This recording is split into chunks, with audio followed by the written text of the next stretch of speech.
Audiolibros y más presenta El Conde de Montecristo, un libro escrito por Alejandro Dumas.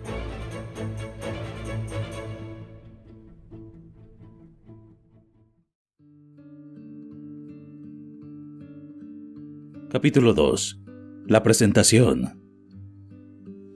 Cuando Alberto se encontró a solas y frente a Montecristo, le dijo: «Señor conde, permítame que empiece mi nuevo oficio de Cicerone, haciéndole una descripción de una habitación del joven acostumbrado a los palacios de Italia. Esto le servirá para saber en cuántos pies cuadrados puede vivir un joven que no pasa de ser de los más mal alojados. A medida que vayamos pasando de una pieza a otra, iremos abriendo las ventanas para que pueda respirar». Montecristo conocía ya el comedor y el salón del piso bajo. Alberto le condujo a su estudio, y este era su cuarto predilecto. Montecristo era digno apreciador de todas las cosas que Alberto había acumulado en esta estancia: antiguos cofres, porcelanas del Japón, alfombras de Oriente, juguetes de Venecia, armas de todos los países del mundo. Todo le era familiar, y a la primera ojeada conocía el siglo, el país y el origen. Morcerf había creído ser el que explicaba, y él era el que estudiaba bajo la dirección del conde un curso completo de arqueología, de mineralogía y de historia natural. Alberto hizo entrar a su huésped en el salón. Las paredes estaban cubiertas de cuadros de pintores modernos, paisajes de Drupe con sus bellos arroyos, sus árboles desgajados, sus vacas paciendo y sus encantadores cielos. Tenía también jinetes árabes de Delacroix, con largos albornoces blancos, cinturones brillantes y con armas damasquinas, y cuyos caballos muerden el bocado con rabia, mientras que los hombres se desgarran con masas de hierro. Las aguadas de Boulanger, representando toda Nuestra Señora de París, con aquel vigor que hace del pintor el émulo del poeta. Telas de Díaz, que hace a las flores más hermosas de lo que son en realidad, el sol más brillante de lo que es. Dibujos de Décamo, con un colorido como el de Salvatore Rosa, pero más poético.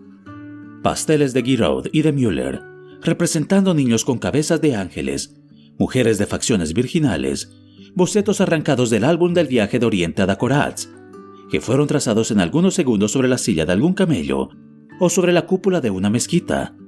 En fin, todo lo que el arte moderno puede dar en cambio y en indemnización del arte perdido con los siglos precedentes. Alberto esperó mostrar por lo menos esta vez alguna cosa nueva al extraño viajero, pero con gran admiración, sin tener necesidad de buscar las firmas, en que algunas, por otra parte, no estaban representadas sino por iniciales, aplicó enseguida el nombre de cada autor a su obra, de manera que era fácil ver que no solamente cada uno de estos nombres le era conocido, sino que cada uno de esos talentos habían sido apreciados y estudiados por él. Del salón pasaron al dormitorio, que era a la vez un modelo de elegancia y de gusto severo. Un solo retrato, pero firmado por Leopoldo Robert, resplandecía en su marco de oro mate. Este retrato atrajo al principio las miradas del conde de Montecristo, porque dio 3 pasos rápidos en la habitación y se paró de repente delante de él. Era el de una joven de 25 o 26 años, de tez morena, de mirada de fuego, velada bajo unos hermosos párpados. Llevaba el traje pintoresco de las pescadoras catalanas, con su corpiño encarnado y negro, y sus agujas de oro enlazadas en los cabellos. Miraba al mar, y su elegante contorno se destacaba sobre el doble azul de las olas y del cielo. La habitación estaba sumida en la penumbra, sin lo cual Alberto hubiera podido ver la lívida palidez que se extendía sobre las mejillas del conde, y de sorprender el temblor nervioso que sacudió sus hombros y su pecho. Hubo un instante de silencio, durante el cual Montecristo permaneció, con la mirada obstinadamente clavada en esta pintura. «Tienes ahí una hermosa querida, vizconde», dijo Montecristo, con una voz perfectamente segura. «Y ese traje de baile, sin duda le sienta las 1000 maravillas». Señor», dijo Alberto, «he aquí un error que no me perdonaría si al lado de este retrato hubiera visto algún otro. Usted no conoce a mi madre, caballero. Es a ella quien ve en este lienzo.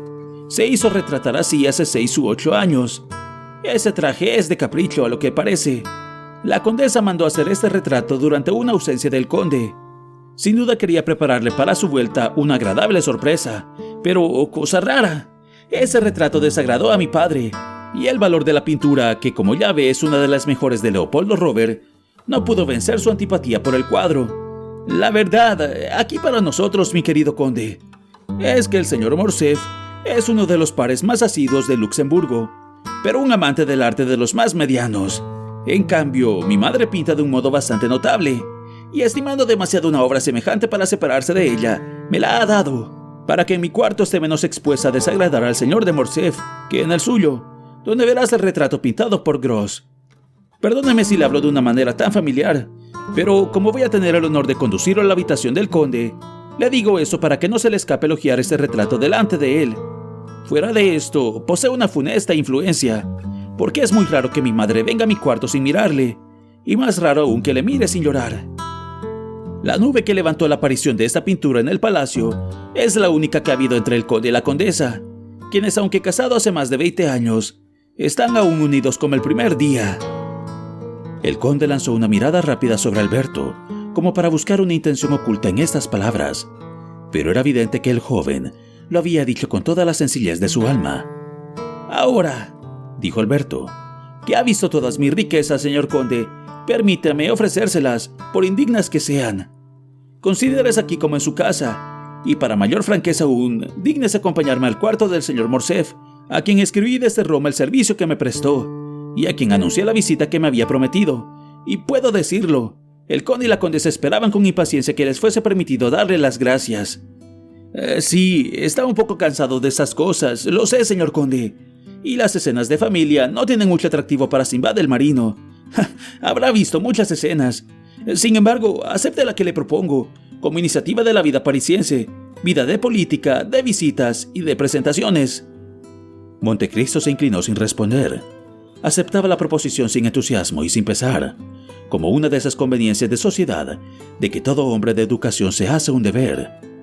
Alberto llamó a su criado y le mandó que avisara a los señores de Morcerf de la próxima llegada del conde de Montecristo. Alberto le siguió con el conde.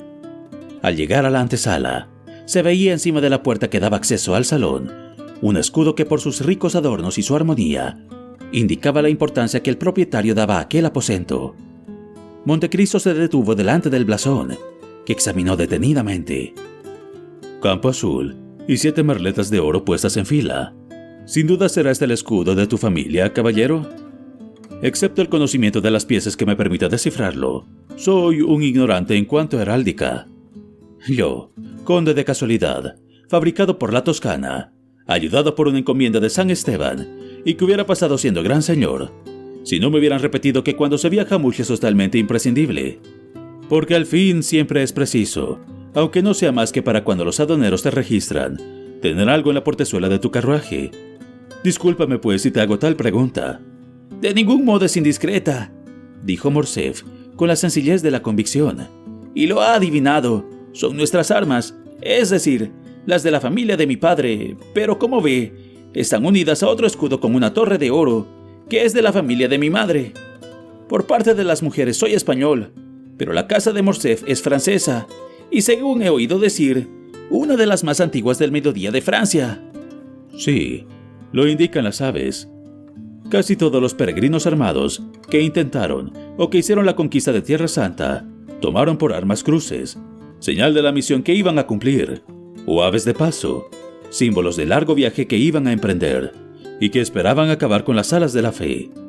Uno de tus abuelos paternos debió de tomar parte en una de las cruzadas, y suponiendo que no sea más que la de San Luis, ya esto nos remonta al siglo XI, lo cual no deja de ser interesante». «Es muy posible.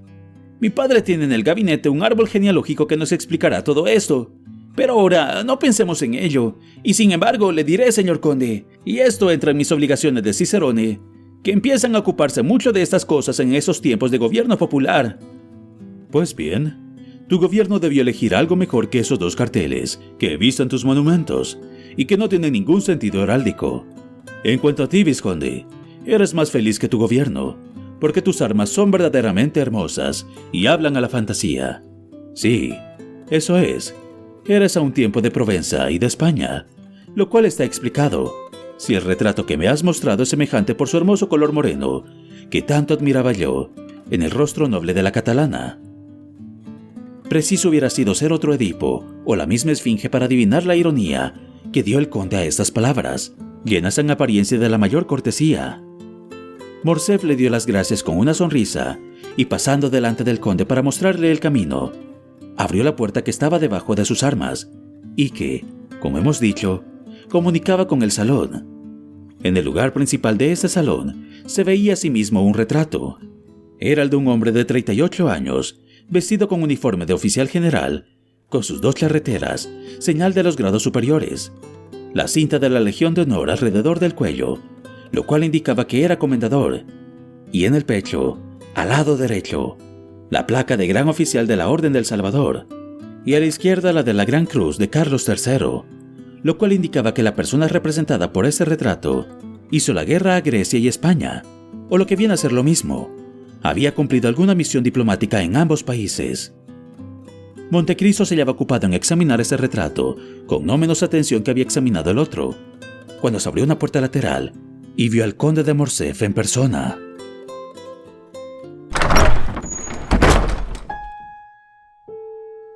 Era un hombre de 40-45 años, pero que aparentaba 40 por lo menos, cuyo bigote y cejas negras contrastaban con unos cabellos casi blancos, enteramente cortados según la moda militar. Iba vestido de paisano y llevaba en su ojal una cinta, cuyos diferentes colores recordaban las diversas órdenes de que estaba condecorado. Este hombre entró con paso digno y presuroso. Montecristo le vio venir sin dar un paso, y se hubiera dicho que sus pies estaban clavados en el suelo, como sus ojos lo estaban en el rostro del conde de Morcerf. «Padre», dijo el joven, «tengo el honor de presentarle al señor conde de Montecristo, el generoso amigo que he tenido el honor de encontrar en las difíciles circunstancias que ya conoces». «Tengo un gran placer en ver a este caballero», dijo el conde de Morcerf, sonriéndose. «Salvando usted la vida al único heredero, ha prestado a nuestra casa un servicio que avivará eternamente nuestro reconocimiento». Y al pronunciar estas palabras el conde de Morcerf señalaba un sillón al de Montecristo, mientras él se sentaba frente a la ventana. En cuanto a Montecristo, mientras tomaba el sillón señalado por el conde de Morcerf, se colocó de modo que permaneciera oculto en las sombras de las grandes colgaduras de terciopelo y pudiera leer en las facciones del conde una historia de secretos dolorosos, escrito en cada una de sus arrugas, esculpidas antes de tiempo. «La señora condesa», dijo Morcerf, «se hallaba en el tocador cuando el vizconde la mandó avisar la visita que iba a tener el honor de recibir. Va a bajar y dentro de 10 minutos estará en el salón». «Mucho honor es para mí», dijo Montecristo. «Al entrar recién llegado a París, en relaciones con un hombre cuyo nombre iguala la reputación y con quien la fortuna nunca se ha mostrado adversa. Pero, ¿no tienen todavía en las llanuras del Mississippi o en las montañas del Atlas algún bastón de mariscal que ofrecerle?» «Oh», repuso sonrojándose Morcerf, «abandoné el servicio, caballero. Nombrado para en tiempo de la Restauración, estaba en la primera campaña y servía a las órdenes del mariscal Bourmont. Podía, pues, aspirar a un mando superior, y quién sabe lo que habría ocurrido si la rama mayor hubiese permanecido en el trono. Pero la revolución de julio era, al parecer, demasiado gloriosa para ser ingrata, y lo fue, sin embargo, para todo servicio que no databa del período imperial, porque cuando, como yo, se han ganado las charreteras en los campos de batalla, no se sabe maniobrar sobre el resbaladizo terreno de los salones. He abandonado la espada para entrar en la política, me dedico a la industria, estudio las artes útiles. Durante los 20 años que yo había permanecido en el servicio, lo había deseado mucho, pero me faltó tiempo». «Tales ideas son las que conservan la superioridad de su nación sobre los otros países, caballero. Un noble perteneciente a una gran casa, con una brillante fortuna, ha consentido ganar los primeros grados como oscuro soldado. Esto es algo rarísimo. Después general, par de Francia, comendador de la Legión de Honor, consiente en volver a empezar una segunda carrera, sin otra esperanza que la de ser algún día útil a sus semejantes. Ah, caballero, es hermoso, diré más, sublime». Alberto miraba y escuchaba a Montecristo con asombro. No estaba acostumbrado a verle elevarse a tales grados de entusiasmo. «Ay», continuó el extranjero, sin duda para desvanecer la imperceptible nube que esas palabras acababan de producir en la frente de Morcerf. «Nosotros no hacemos lo mismo en Italia, Obramos según nuestra cuna y clase, y siempre que podemos obraremos así durante toda nuestra vida. Pero caballero, repuso el conde Morcerf, para un hombre de su mérito, Italia no es una patria, y Francia le abre sus brazos. Venga ella. Francia no será quizás ingrata para todo el mundo. Trata mal a sus hijos, pero generalmente recibe bien a los extranjeros. «Ah, padre mío», dijo Alberto sonriéndose. «Bien se ve que no conoce al señor conde de Montecristo. No aspira a los hombres y solo se preocupa de lo que puede facilitar un pasaporte». «Esa es, en mi opinión, la expresión más exacta que jamás he oído», respondió el extranjero. «Usted ha sido dueño de su porvenir», respondió el conde de Morcerf con un suspiro. «Y ha elegido el camino de las flores». «Así es, caballero», respondió Montecristo con una de esas sonrisas que jamás podría copiar un pintor, y en vano trataría de analizar un fisiólogo. «Si yo hubiese temido fatigar al señor conde», repuso el general, encantado de los modales de Montecristo, «le habría conducido a la cámara. Hoy hay una sesión curiosa para el que no conozca a nuestros senadores modernos». «Le quedaré muy agradecido, caballero, si quiere renovarme esa oferta en otra ocasión, porque hoy me han lisonjeado con la esperanza de ser presentado a la señora condesa, y esperaré».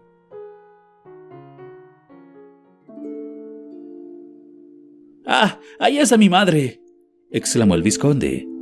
En efecto, Montecristo, volviéndose vivamente, vio a la señora de Morcerf en la puerta del salón opuesta a la otra, por donde había entrado su marido. Pálida e inmóvil, dejó caer cuando Montecristo se volvió hacia ella su brazo, que no sabe por qué, se había apoyado sobre el dorado quicio de la puerta. Estaba allí hacía algunos segundos, y había oído las últimas palabras pronunciadas por el extranjero. Este se levantó y saludó cortésmente a la condesa, que se inclinó a su vez muda y ceremoniosa. «Ah, Dios mío, señora», preguntó el conde, «¿qué te sucede? ¿Te hace mal el calor de este salón?» «¿Te pasa algo, madre mía?», exclamó el vizconde, lanzándose al encuentro de Mercedes. Ambos fueron recompensados con una sonrisa. «No», dijo, «pero he experimentado alguna emoción al ver por vez primera a la persona sin cuya intervención en este momento estaríamos sumergidos en lágrimas y desesperación. Caballero», prosiguió la condesa, adelantándose con la majestad de una reina, «le debo la vida de mi hijo, y por ese beneficio lo bendigo. Ahora le agradezco el placer que me causa procurándome una ocasión de darle las gracias como lo he bendecido, es decir, con todo mi corazón». El conde se inclinó de nuevo, pero más profundamente que la primera vez. Estaba aún más pálido que Mercedes. «Señora», dijo el conde, «y usted me recompensa con demasiada generosidad por una acción muy sencilla: salvar a un hombre, ahorrar tormentos a un padre y una madre. Eso no es ni siquiera una buena obra, es solo un acto de humanidad». A tales palabras pronunciadas con una cortesía y una dulzura delicadas, la señora de Morcerf respondió con un acento profundo: «Muchas felicidades para mi hijo, caballero, el tenerlo por amigo, y doy gracias a Dios de que lo ha dispuesto todo así».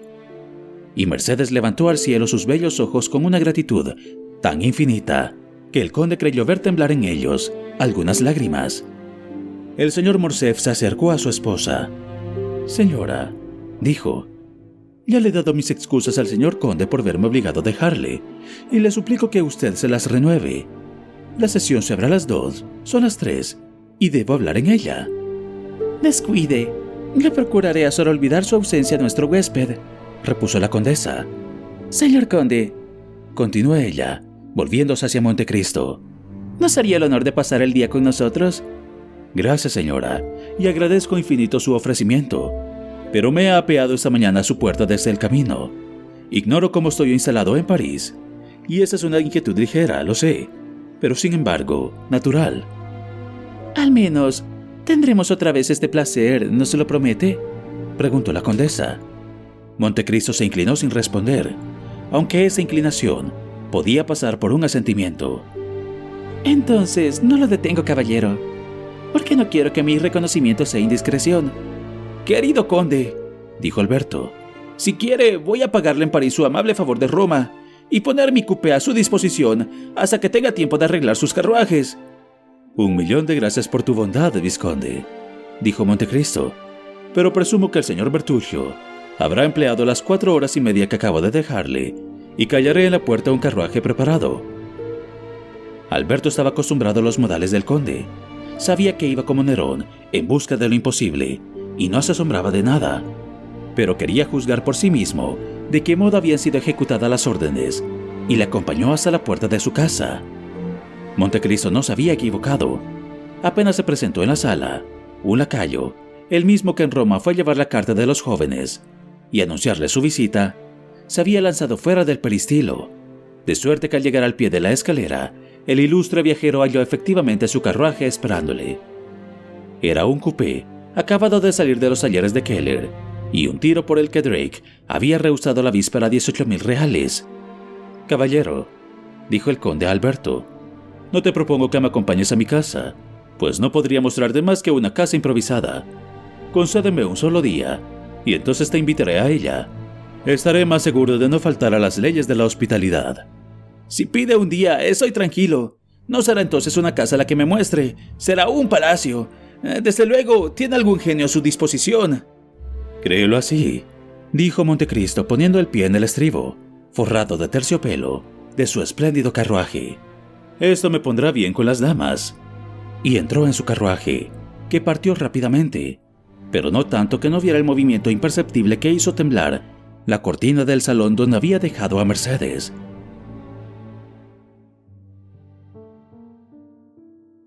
Cuando Alberto entró en el aposento de su madre, vio a la condesa hundida en un gran sillón de terciopelo.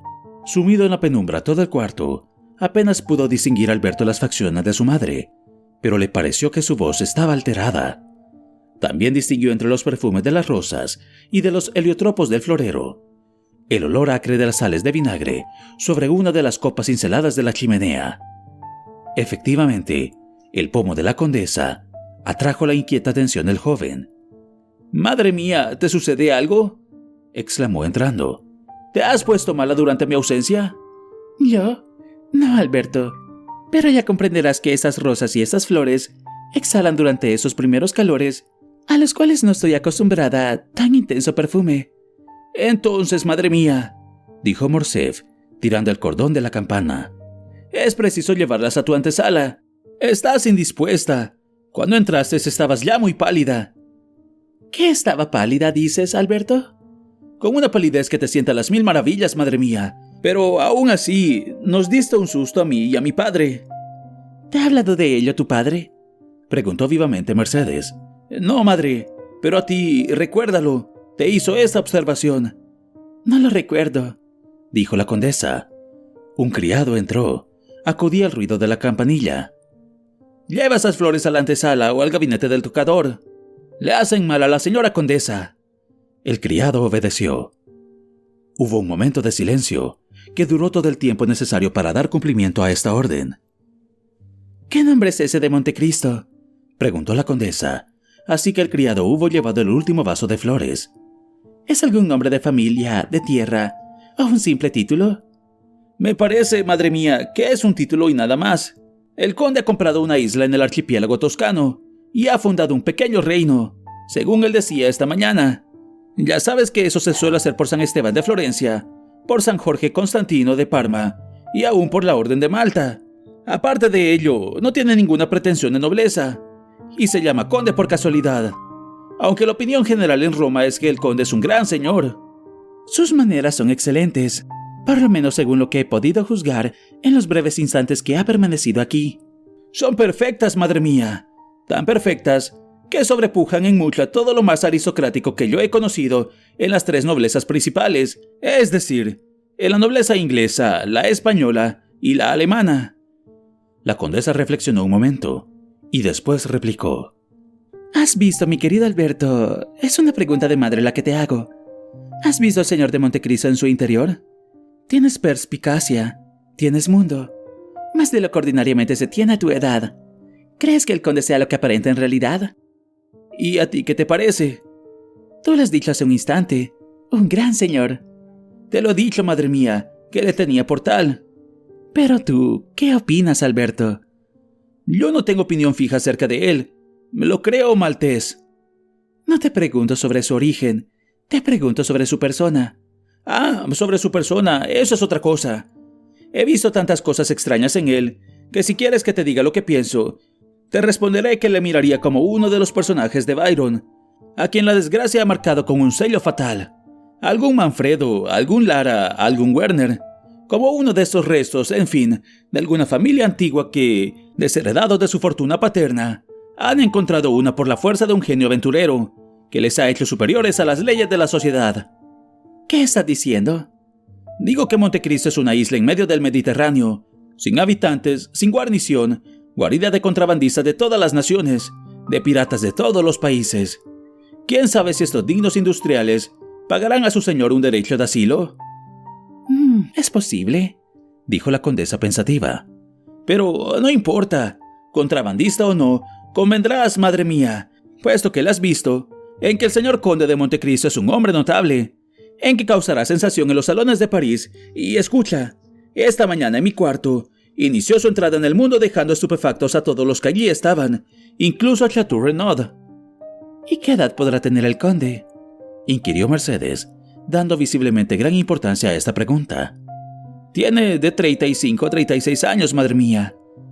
Tan joven es imposible, dijo Mercedes, respondiendo al mismo tiempo a lo que decía Alberto y a lo que decía su pensamiento. No obstante, es verdad, 3 o 4 veces me ha dicho, y seguramente sin premeditación, en tal época yo tenía 5 años, en otra tenía 10, en aquella 12. Yo, que por mi curiosidad, estaba alerta siempre que hablaba de esos detalles, reunía las fechas y jamás le cogí en falta. La edad de este hombre singular que no tiene edad es 35 años, todo lo más. Recuerda, madre mía, cuán viva es su mirada, cuán negros sus cabellos y su frente, aunque pálida, no tiene una arruga. Es una naturaleza no solamente vigorosa, sino joven. La condesa bajó la cabeza, como agobiada por amargos pensamientos. ¿Y ese hombre es un amigo verdadero? Yo así lo creo. ¿Y tú, le aprecias también? Me resulta simpático. Diga lo que quiera Franz d'Épinay, que quería hacerle pasar a mis ojos por un hombre venido del otro mundo. La condesa hizo un movimiento de terror. Alberto, dijo con voz alterada, siempre te he encargado que tengas mucho cuidado con las personas recién conocidas. Ahora eres hombre y me podrías dar consejos. Sin embargo, sé prudente, Alberto. Pero sería necesario, querida madre, para aprovechar el consejo, saber de qué tengo que desconfiar. El conde no juega nunca, no bebe más que agua, dorada con una gota de vino de España. El conde es anunciado rico y en efecto lo es. ¿Qué quieres, pues, que tema del conde? Tienes razón, y mis temores son infundados tratándose de un hombre que te ha salvado la vida. A propósito, ¿le ha recibido bien tu padre? Es importante que estemos más que amables con el conde. El señor de Morcerf está ocupado a veces. Sus negocios le disgustan y podría ser que sin querer. Mi padre ha estado perfecto, madre. Diré más. Ha parecido infinitamente lisonjeado por 2 o 3 cumplidos que le ha dirigido tan a propósito el conde, como si lo hubiera conocido hace 30 años. Cada una de esas flechas lisonjeras ha debido agradar a mi padre, de suerte que se han separado siendo los mejores amigos del mundo, y el señor de Morcerf quería llevarle la cámara para hacer que oyese su discurso. La condesa no respondió. Se hallaba absorta en una meditación tan profunda que sus ojos habían cerrado poco a poco. El joven, en pie delante de ella, le miraba con ese amor filial más tierno y afectuoso en los hijos cuyas madres son aún hermosas, y después de haber visto cerrarse sus ojos, le escuchó respirar un instante en su dulce inmovilidad, y creyéndola dormida, se alejó de puntillas, abriendo sigilosamente la puerta del aposento. «Ese diablo de hombre», murmuró moviendo la cabeza. «Yo ya había predicho que haría sensación en el mundo. Mido su efecto por un termómetro infalible. Mi madre ha puesto mucho la atención en él. Por ende, debe de ser notable». Y descendió a las caballerizas, no sin cierto despecho secreto, de que sin malicia alguna el conde de Montecristo había logrado tener un tiro de caballos mejor que el suyo, el cual desmerecería mucho en la opinión de los entendidos. «Decididamente», dijo, «los hombres no son iguales. Es preciso suplicar a mi padre que aclare ese teorema en la cámara alta».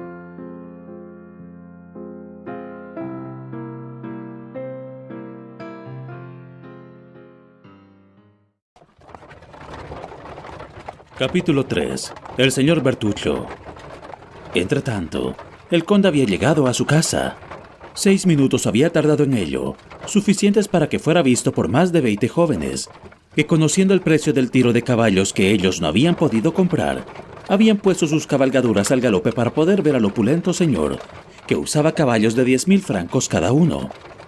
La casa elegida por Alí, y que debía servir de residencia a Montecristo, estaba situada a la derecha subiendo por los campos elíseos, colocada entre un patio y jardín, una plazoleta de árboles muy espesos que se elevaban en medio del patio, cubrían una parte de la fachada. Alrededor de esta plazoleta se extendían como 2 brazos, 2 alamedas que conducían desde la reja a los carruajes, a una doble escalera, sosteniendo en cada escalón un jarrón de porcelana lleno de flores.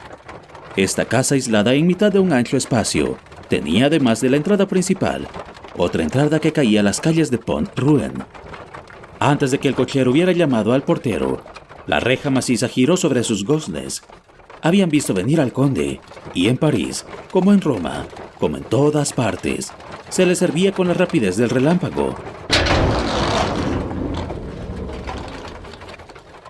El cochero entró, describió el semicírculo, y la reja estaba ya cerrada cuando las ruedas rechinaban aún sobre la arena de la calle de árboles.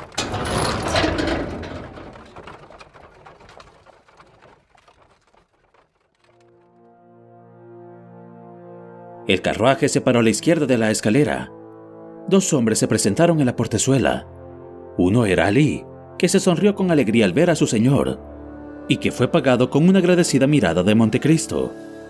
El otro saludó humildemente y presentó su brazo al conde para ayudarle a bajar del carruaje. «Gracias, señor Bertuccio», dijo el conde, saltando ágilmente del carruaje. «¿Y el notario?» «Está en el saloncito, excelencia», respondió Bertuccio. «¿Y las tarjetas que te he mandado grabar en cuanto supieses el número de la casa?» «Ya está hecho, señor conde.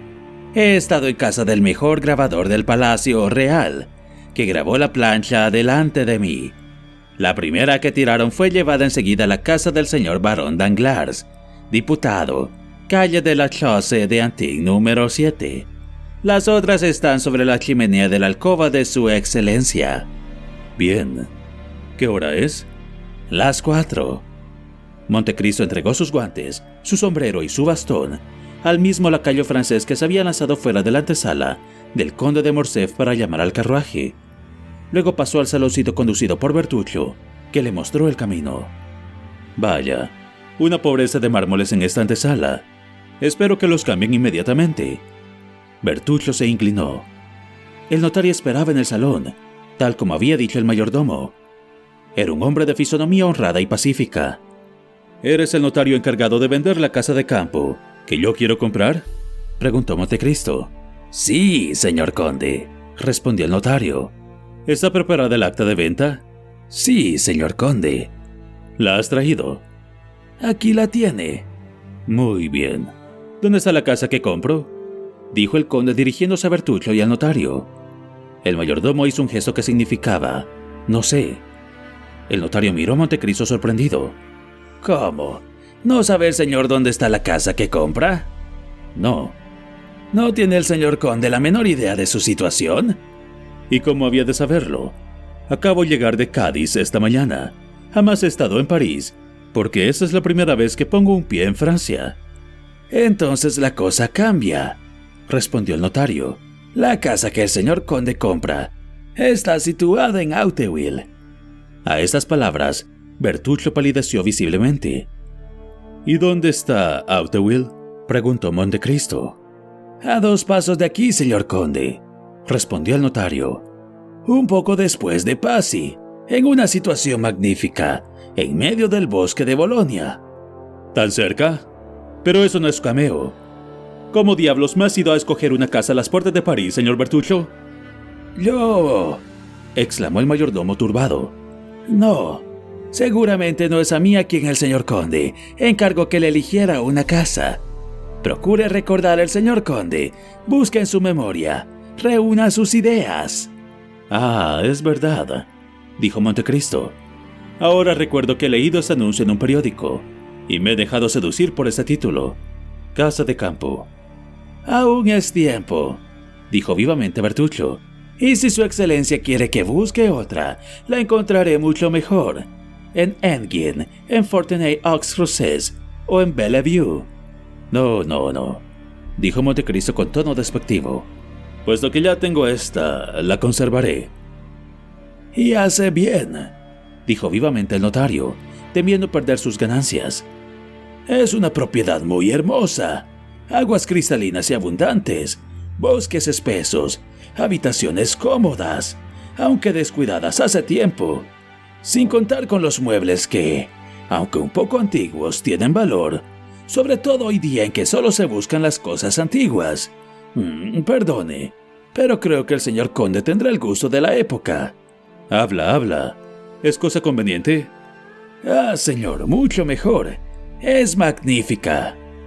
Entonces, no hay que desperdiciar esta ocasión. El contrato, señor notario. Y firmó rápidamente, después de haber echado una ojeada hacia el sitio donde estaban indicados los nombres de los propietarios y la situación de la casa. Bertuccio, entrega 56,000 francos a este caballero. El mayordomo salió con paso no muy seguro y volvió con un fajo de billetes de banco, que el notario contó como un hombre poco acostumbrado a recibir el dinero con tanta puntualidad. ¿Y ahora?, preguntó el conde. ¿Están cumplidas todas las formalidades? Todas, señor conde. ¿Tienes las llaves? Las tiene el portero que guarda la casa, pero aquí tiene la orden que le he dado de instalarlo en su nueva propiedad. Muy bien. Y Montecristo hizo al notario un movimiento que quería decir: ya no tengo necesidad de ti, puedes retirarte. Pero, exclamó el honrado notario, el señor conde se ha engañado, me parece. Comprendido todo, no son más que 55,000 francos. ¿Y tus honorarios? Están incluidos en esta suma, señor conde. ¿Pero no has venido de Auteuil aquí? Oh, claro está. Pues bien, preciso es pagarte tu molestia, dijo el conde, y le despidió con una mirada. El notario salió lentamente, haciendo una reverencia hasta el suelo a cada paso que daba. Era la primera vez, desde el día que empezó la carrera, que encontraba semejante cliente. «Acompaña a este caballero», dijo el conde a Bertuccio, y el mayordomo salió detrás del notario.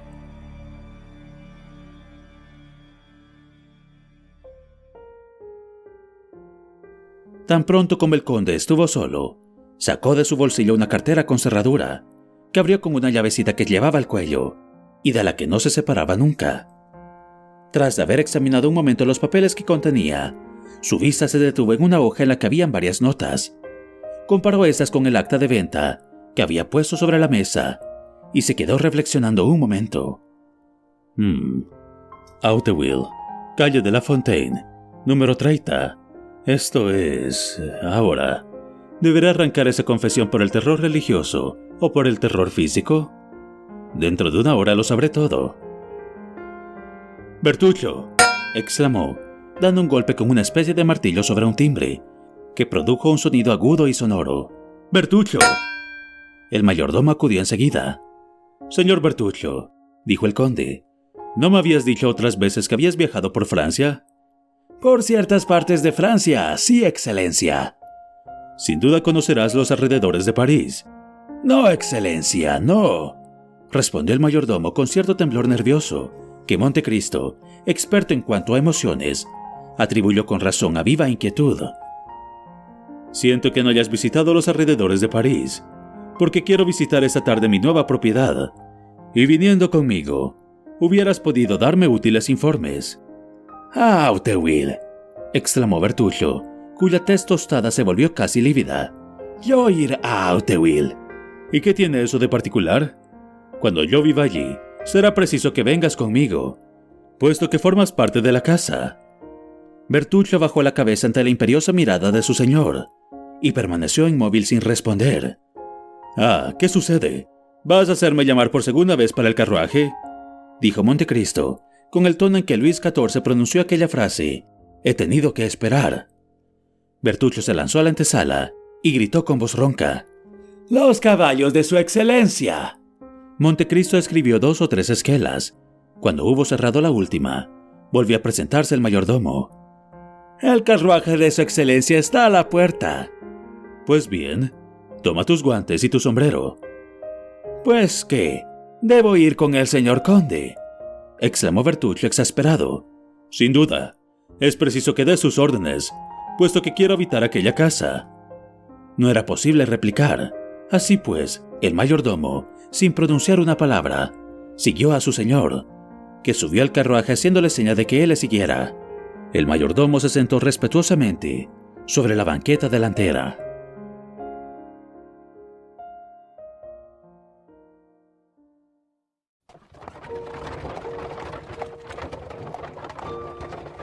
Capítulo 4. La casa de Auteuil. Al bajar la escalera, Montecristo había observado que Bertuccio se había persignado a la manera de los corzos, es decir, cortando el aire en forma de cruz con el pulgar, y que al tomar asiento en el carruaje, había murmurado una breve oración. Cualquier otro que fuera un hombre curioso hubiera tenido compasión de la singular repugnancia manifestada por el digno intendente para el paseo premeditado extramuros por el conde. Pero según parece, este era demasiado curioso para poder dispensar a Bertuccio de tal viaje. En 20 minutos se subieron en Auteuil. La emoción del mayordomo iba en aumento. Al entrar en el pueblo, Bertuccio, arrimado a un rincón del coche, comenzó a examinar con una emoción febril todas las casas por delante de las cuales pasaban. «Pararás en la calle de la Fontaine, número 28», dijo el conde, fijando despiadadamente su mirada sobre el mayordomo, al cual daba esta orden. La frente de Bertuccio estaba bañada en sudor, y sin embargo obedeció, e inclinándose fuera del carruaje, gritó al cochero: «Calle de la Fontaine, número 28». Este número 28 estaba situado en un extremo del pueblo. Durante el viaje había ido oscureciendo, como si se hiciera de noche, o más bien una nube negra, cargada de electricidad, daba a esas tinieblas la apariencia y solemnidad de un episodio dramático.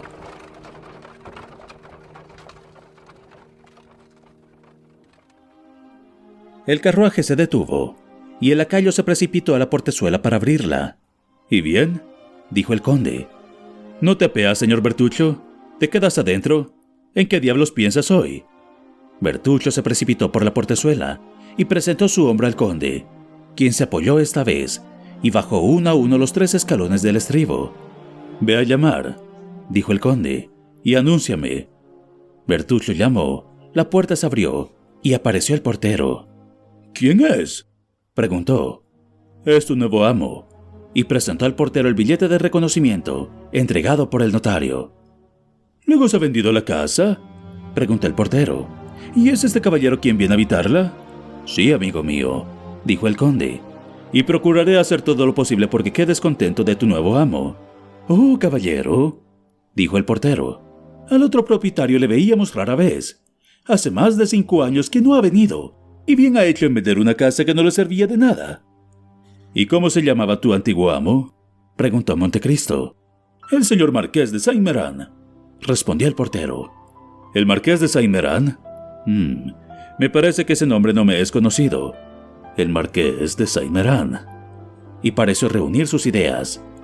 «Un miembro de la antigua iglesia, un fiel servidor de los Borbones, tenía una hija única que se casó con el señor de Villefort, que ha sido procurador del rey en Nimes y después en Versalles». Montecristo dirigió una mirada a Bertuccio, al que encontró más lívido que la pared, contra la cual se apoyaba para no caer. «¿Y ese señor no ha muerto?», preguntó Montecristo. «Me parece haberle oído decir». «Sí, señor, hace 21 años, y desde ese tiempo no hemos vuelto a ver ni 3 veces al pobre marqués». «Gracias, muchas gracias», dijo Montecristo, juzgando por la postración del mayordomo, que ya no podía tirar de aquella cuerda sin temor de romperla. «Dame una luz». «¿No lo he de acompañar?». «No, es inútil. Bertuccio me alumbrará». Y el conde acompañó estas palabras con el sonido de 2 piezas de oro, que hicieron deshacerse al conserje en bendiciones y suspiros. «Ah, caballero», dijo el conserje, después de haber buscado inútilmente sobre la chimenea, «es que aquí no tengo bujías. Toma una de las linternas del carruaje, Bertuccio, y muéstrame las habitaciones». El mayordomo obedeció sin hacer ninguna observación, pero era fácil ver en el temblor de la mano que sostenía la linterna cuánto le costaba obedecer. Recorrieron un piso abajo bastante grande, un piso principal compuesto de un salón, un cuarto de baño y 2 alcobas. Por una de esas alcobas se iba una escalera de caracol que conducía al jardín. Aquí hay una escalera, dijo el conde. Esto es bastante cómodo. Alúmbrame, señor Bertuccio. Pasa adelante y veamos a dónde nos lleva esta escalera. Señor, dijo Bertuccio, conduce al jardín. ¿Y cómo lo sabes? Es decir, eso es lo que yo creo. Bien, vamos a cerciorarnos de ello. Bertuccio lanzó un suspiro y pasó delante. La escalera desembocaba efectivamente en el jardín. En la puerta exterior se paró el mayordomo. Vamos, señor Bertuccio, dijo el conde. Pero éste estaba anonadado, casi sin conocimiento. Sus ojos buscaban a su alrededor como las huellas de algo terrible, y con las manos crispadas parecía apartar de su memoria recuerdos espantosos. ¿Qué es eso?, insistió el conde. No, exclamó Bertuccio, colocando la linterna en el ángulo de la pared interior. No, señor, no iré más lejos. Es imposible.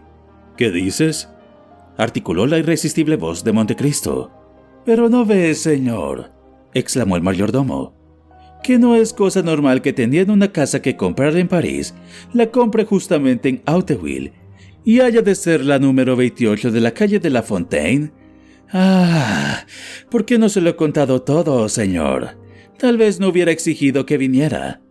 Yo esperaba que sería otra la casa del señor conde, como si no hubiera otra casa en Auteuil que la del asesinato. Exclamó Montecristo parándose de repente. ¿Qué palabra acabas de pronunciar? Diablo de hombre, corzo maldecido. Siempre misterios o supersticiones. Vamos, toma esa linterna y visitemos el jardín. Conmigo espero que no tengas miedo. Bertuccio recogió la linterna y obedeció.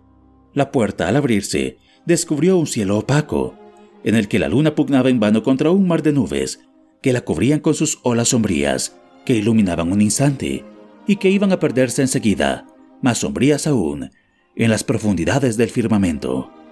El mayordomo Bertuccio quiso tomar un sendero de la izquierda. No, por allí no. ¿A qué seguir por las calles de árboles? Aquí se distingue una plazoleta. Sigamos de frente. Bertuccio se enjugó el sudor que corría por su frente, pero obedeció. Sin embargo, continuaba inclinándose a la izquierda. Montecristo seguía a la derecha, y cuando hubo llegado junto a unos cuantos árboles corpulentos y añosos, se detuvo. El mayordomo no pudo ya contenerse por más tiempo. «Aléjese, señor», exclamó. «Aléjese, se lo suplico. Está justamente en el lugar». «¿En qué lugar?» «En el lugar donde cayó». «Querido señor Bertuccio, vuelve en ti, te lo ruego. Aquí no estamos en Sártene o en corte. Esto no es un bosque, sino un jardín inglés, y no sé por qué tienes tanta repugnancia en seguirlo». «Señor, no se quede allí». «Creo que te has vuelto loco, señor Bertuccio», dijo fríamente el conde. «Si es así, avísame, porque te haré encerrar en una jaula antes de que suceda una desgracia». «Excelencia», dijo Bertuccio, moviendo la cabeza y cruzando las manos con una actitud que hiciera reír al conde si reflexiones de mayor importancia no le ocupasen en ese momento y no le hubiesen hecho prestar atención a las menores palabras de su mayordomo. «Ay, excelencia, la desgracia ha ocurrido».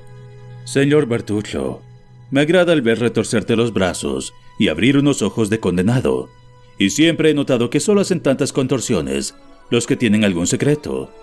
Yo sabía que eras corso, sabías que eras taciturno, y algunas veces hablabas entre dientes de alguna historia de venganza, y esto ocurre solamente en Italia, porque esas cosas están de moda en aquel país. Pero en Francia el asesinato es de muy mal gusto. Hay gendarmes que se ocupan de él, jueces que lo condenan, y cadalsos que se ocupan de vengarlo». Bertuccio cruzó las manos, y como al ejecutar esas diferentes evoluciones, no había dejado su linterna.